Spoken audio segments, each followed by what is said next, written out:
After my son passed away, one day I became estranged from my daughter-in-law and granddaughter. I couldn't believe my eyes. On a snowy winter evening, my granddaughter was trembling alone in the yard. In a panic, I rushed her into the bath. The bath isn't warm. My husband and I were furious at what had happened. My name is Sophia. I am a 65-year-old housewife who feels the effects of aging. My 67-year-old husband has thinning hair and has taken up scalp care as a hobby since retiring. I'm not sure if I can call it a hobby, but he seems to be enjoying it, so I leave him be. We had one son, Benjamin. Raising him was tough, and we felt a great loneliness when our well-raised son left the nest. He got married at 28 and was living happily with his children when he tragically passed away in an accident at 35. It was a sudden and shocking departure. At the funeral, our spirits were lifted by our young granddaughter, Emma. Grandma, are you okay? Though only 5 years old, she seemed to vaguely understand her father's absence, her eyes swollen with tears. I held her tightly and resolved to protect this child, the last memento of my son, no matter what. My daughter-in-law, Isabella, remained composed.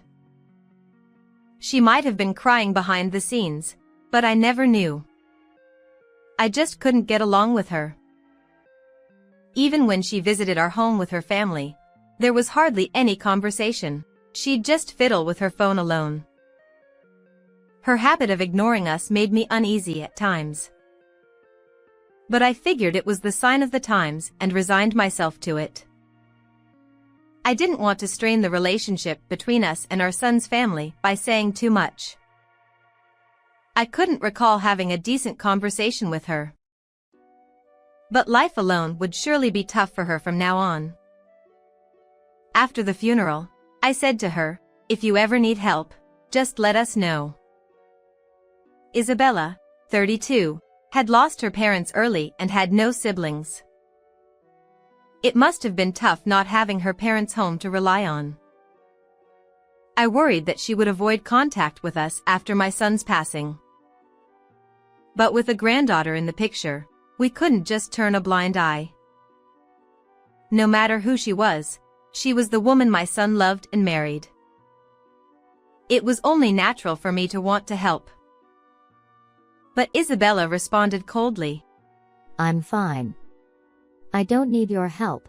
I can manage on my own." "But what about Emma?" "Emma will be fine. Are you suggesting I'm after my husband's inheritance?" "No, of course not. My son's inheritance is crucial for your livelihood. Then stay out of it." This lack of friendliness left me feeling deeply regretful about my concerns. My son's house is a 10-minute bus ride from ours. Not too far, but not exactly close either. Both my husband and I are unemployed and have time on our hands, so we'd gladly help with household chores or childcare if needed. But, fearing it would be a nuisance to intrude without being asked, we didn't visit for 6 months after our son's passing. When I finally mustered the courage to contact her, she reluctantly answered the phone. "Isabella, it's been a while. How have you been?" "I'm busy with work and childcare." Her sudden stern tone nearly discouraged me. But I gathered my courage and asked what I wanted to know. "Is Emma doing well? If it's too much, I can take care of her occasionally." "Then take her next weekend." Really?" I was taken aback by her request and then abruptly hung up. I guess she only wants to talk about business. Oh well, I'm looking forward to seeing my granddaughter after so long. I'll eagerly await the weekend. And on the weekend, Emma came with Isabella. Welcome, both of you. It's been a while. Come on in. Oh, I have work now. So I'll leave. I'll pick up Emma tonight. With just those words, she left. Working on a Sunday must be tough. Emma chimed in. It's not work. With a downcast expression, I asked what was wrong. Mom isn't working. She's always out having fun. What? Always? I thought she had a job. Mom seems to work part-time while Emma's at kindergarten, but most of the time, she's just playing. The other day, she smelled like alcohol when she came to pick me up from kindergarten. What? Working at night with alcohol might be one thing, but kindergarten pickup is in the evening. So, drinking during the day doesn't seem like work. When we got home, there were empty alcohol cans everywhere. What? Drinking during the day? Maybe she's still grappling with the shock of losing her son. I felt regret for not supporting her more. But before I could dwell on it, Emma said, There was a strange man, but he left when he saw Emma. What? Does that mean Isabella was drinking with some man at home? It's been 6 months since my son passed away. Well, if she's quick to move on, it's not surprising if she's found a new lover. She's still young, after all. As long as she doesn't upset my granddaughter, I guess anything goes. But clearly, my granddaughter looks unhappy. Because of that man, Mom. No, Mom never did anything from the start. She never did any housework, even when Dad was alive. What? I was surprised to hear this for the first time. I'd never heard anything like that from my son. Mom, you never did anything? Yeah. Dad always did the cleaning, laundry, and everything when Dad came home from work. He'd buy or make dinner for us. What? Was that so? Perhaps my son's marriage was already falling apart. Was my granddaughter the only thing keeping them together? Now, I can't ask my son for the truth, and Isabella probably won't tell me. I see. Hey, Emma. What, Grandma? If you ever have any trouble, tell Grandma anything. I'll help you anytime. Okay. My heart swelled with tears as my granddaughter, who had seemed lonely in the presence of her mother, now smiled happily. However, I never got to see my granddaughter again after that. Because I couldn't reach Isabella. She occasionally picked up the phone, but always with an annoyed attitude. Both Emma and I are doing well. So please leave us alone.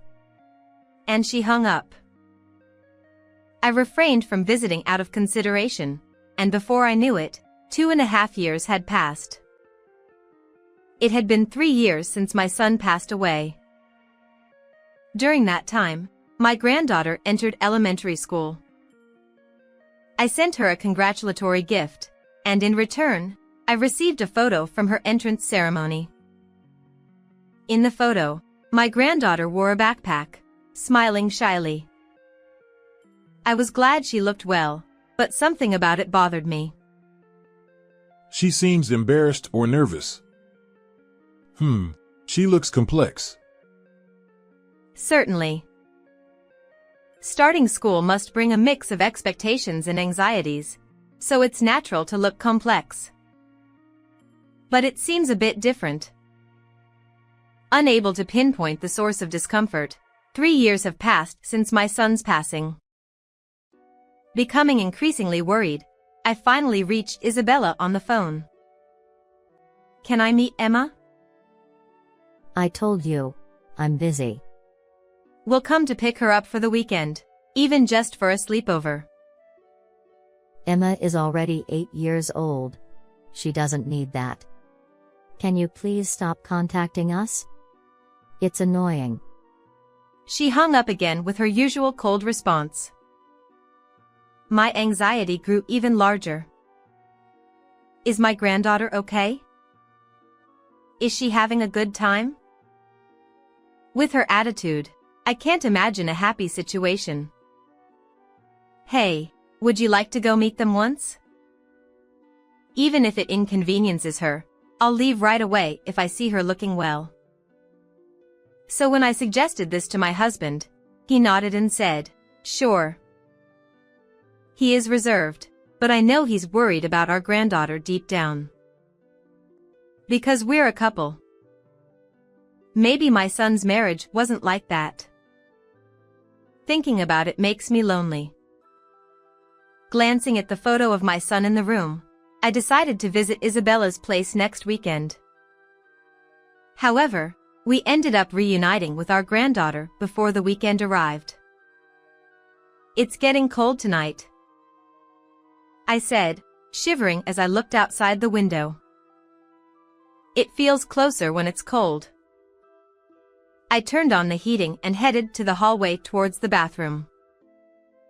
As I glanced outside from the glass door facing the garden. What? I exclaimed loudly and opened the glass door. In the snowy yard, I saw a figure that shouldn't be there. And it was a very small child-sized figure.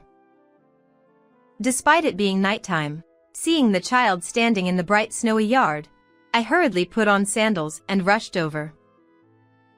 Emma? Yes, it was indeed my granddaughter Emma. I hadn't seen her in over 2 years. She had grown taller but was very thin. What's wrong? Did something happen? Why didn't you ring the doorbell? What would you have planned if I hadn't noticed you? I started to scold, but there was no time for that. I quickly took off my coat.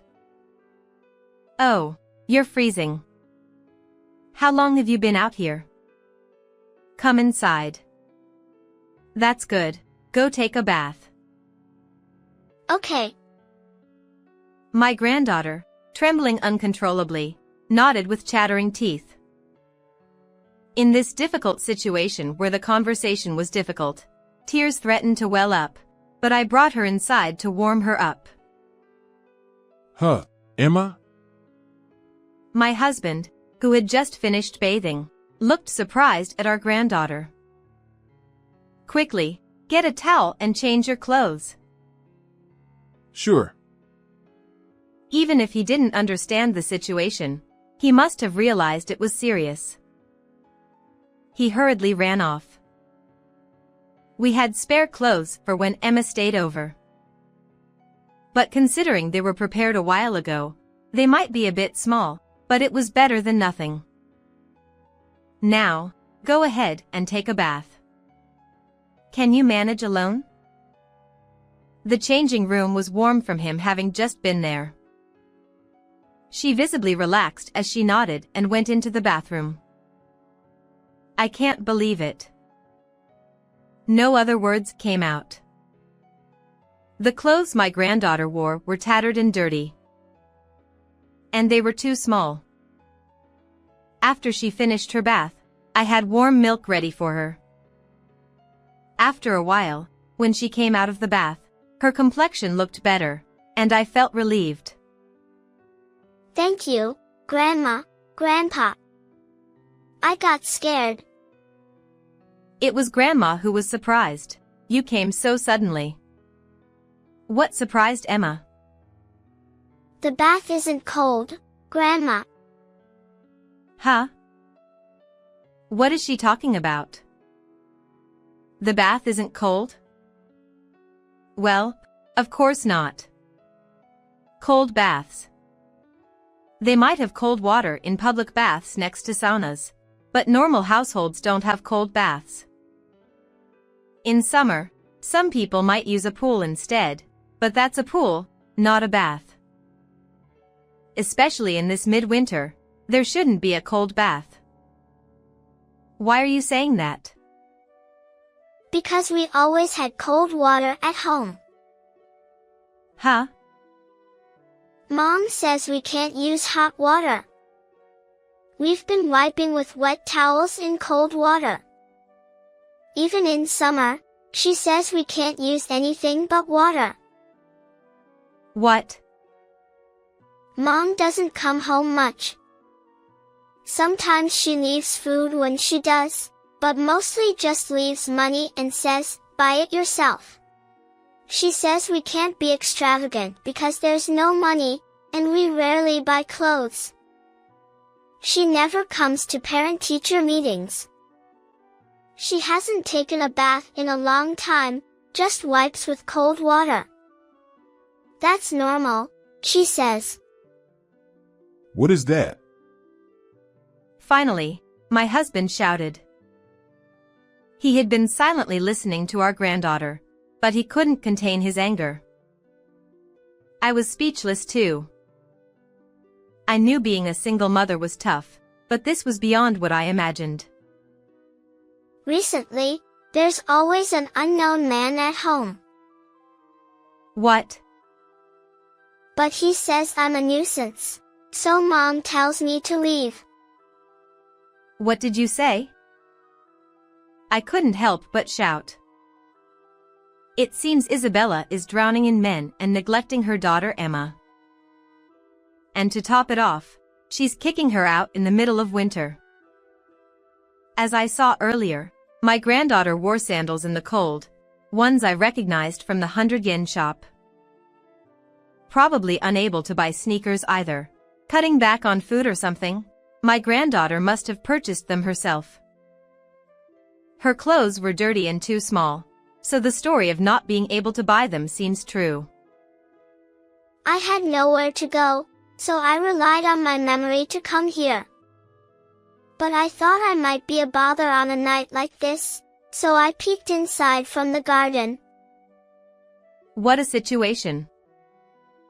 I was at a loss for words. My granddaughter is only 8 years old. To think she could think and act like this at 8 is amazing. Usually, this would be admirable, but tears overflow at the thought of a child being so desperate. Understood. He said quietly in a low voice. I understood. He was angry.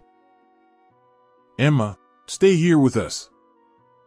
You'll have to change schools, but it'll be okay. You're strong. You'll adapt quickly to the new environment.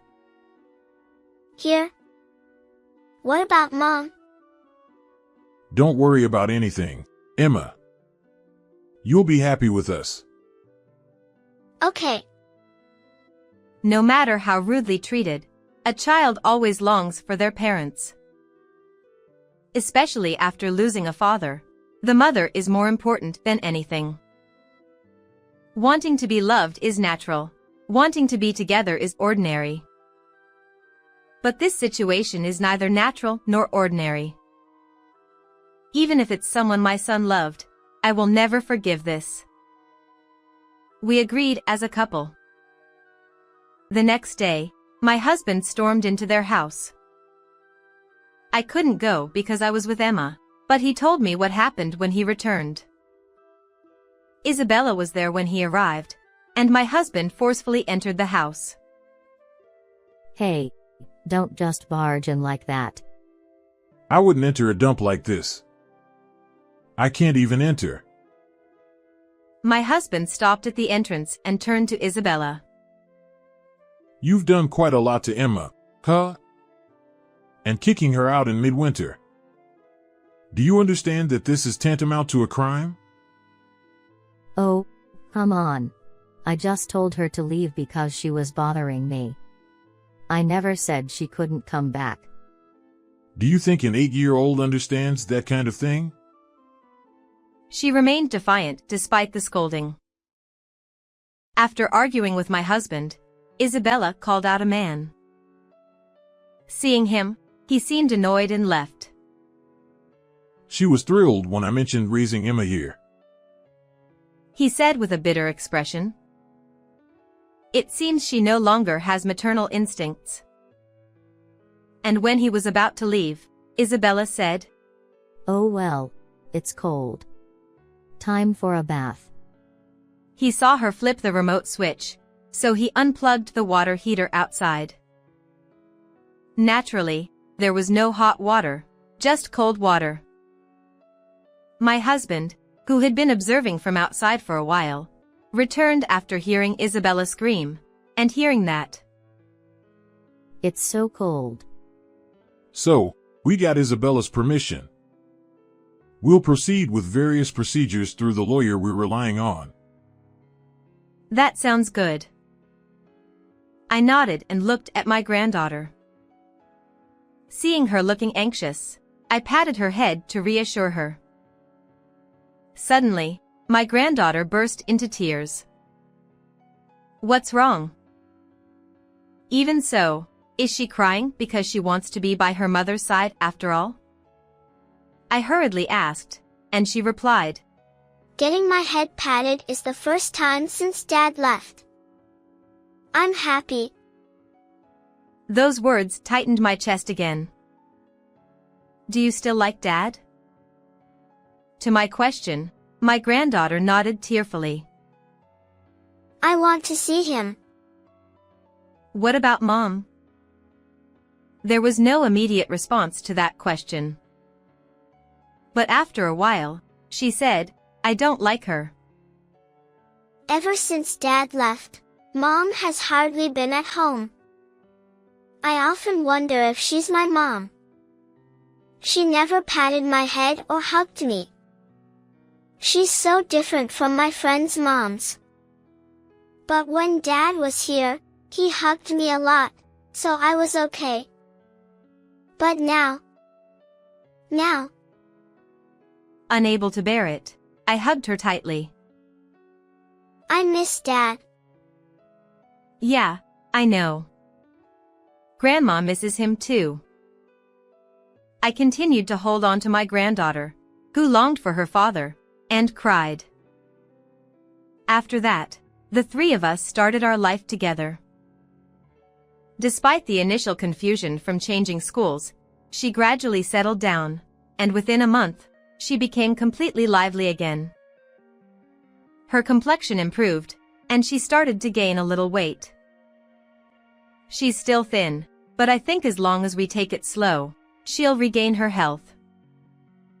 Before we knew it, 3 months had passed living together. One day during dinner, we heard the doorbell ringing. Since it's an old house, there's no intercom. I headed towards the door thinking, who could it be? Then I heard a voice shouting, Help! I was surprised. Could someone have been attacked and run here for help? But there was something familiar about that voice. Could it be Isabella? Yes. Hurry, open up. Sure enough, when I opened the door, there stood Isabella with a pale face. What's wrong? I need help. I have no money. Huh? What's going on? My husband also came out. I'm getting remarried. I see. So why the cry for help? But he has debts.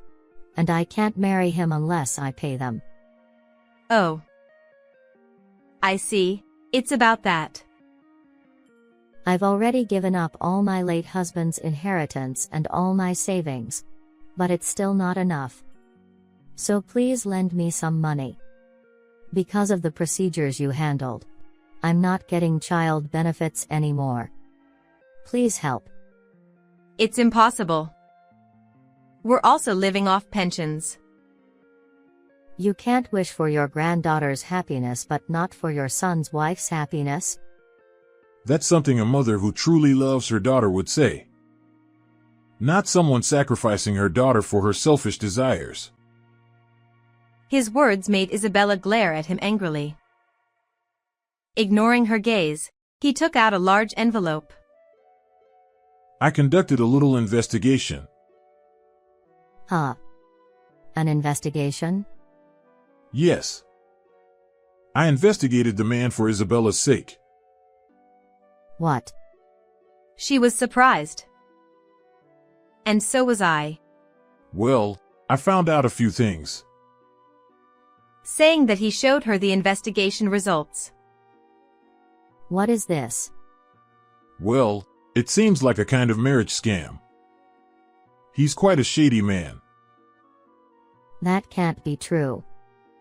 I'm not familiar with the underworld, but peering at the documents from the side, I could sense something was off.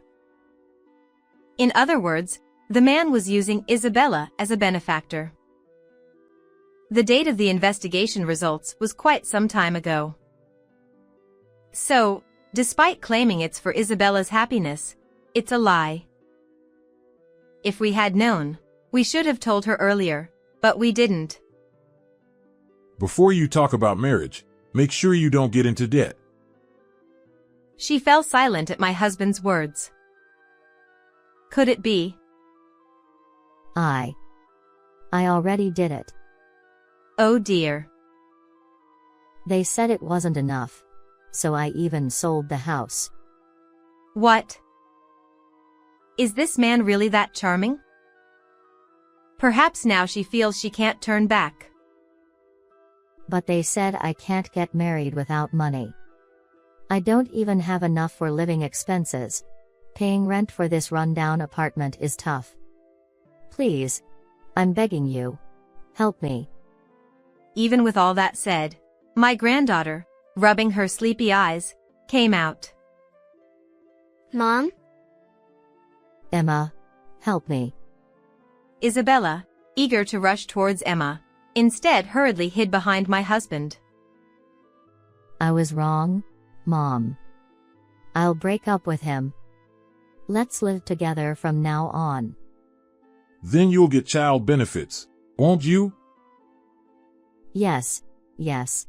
And I'll use that to find a new man again. Oh. Oops, not quite. Isabella easily fell into the trap set by him. That's why she's so easily deceived by men. Enough. You're unfit to be a mother. We'll take care of Emma with love and care. But Emma wants to be with her mom, right? My granddaughter, seeing her mother desperately cling, tilted her head in thought. For a moment, she looked behind her. In the living room ahead, there's a picture of her son hanging on the wall. I don't know if my granddaughter noticed it. But when she looked back at Isabella, her eyes were filled with determination. I want Dad. Huh? I have lots of memories with Dad. I want to live in this house. I don't like Mom.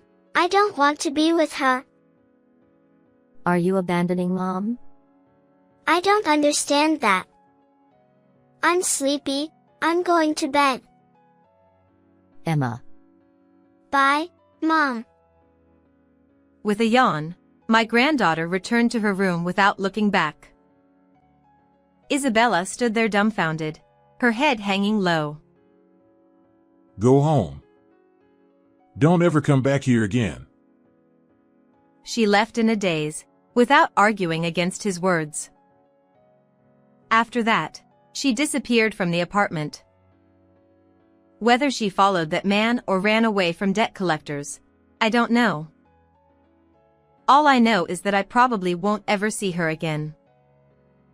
My young granddaughter may not fully understand yet, but she doesn't seem to feel lonely without her mother. She smiles every day, which makes both me and him happy. When I go to the other side, there's a lot to report to our son, right, dear? When I said that to him, he replied, Yeah. Hearing this, Emma said, No, you can't go yet. You have to stay healthy until I get married and have kids. That's right. We still need to stay healthy and live a long life. I silently spoke to my son in my heart, asking him to watch over us and Emma from heaven. I felt like the sun in the photo was smiling. How was this story for you? Please subscribe to the channel as well. Well then, let's meet again in the next video.